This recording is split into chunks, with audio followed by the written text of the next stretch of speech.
அவனால தாங்கிக் கொள்ளாமல் தேவ சமூகத்திலே அவன் தன் பலன் போக மட்டும் என்ன செய்தானா? அழுதான். இன்னைக்கு அநேகருக்கு புரியாது.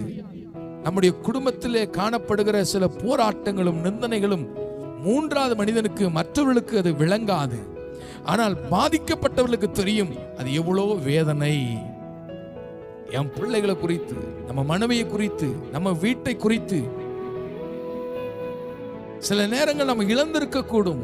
அந்த இழப்பும் அந்த வேதனையும் அவங்க இருதயத்தில் நம்மளால யார் பார்க்கவே முடியாது. இன்னைக்கு இருக்க குடும்பம் போல அல்ல.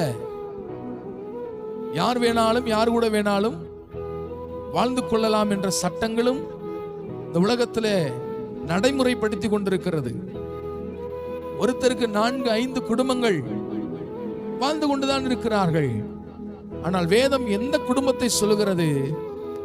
நானும் என் வீட்டாரும் என் கர்த்தரையே சேவிக்கிறோம்.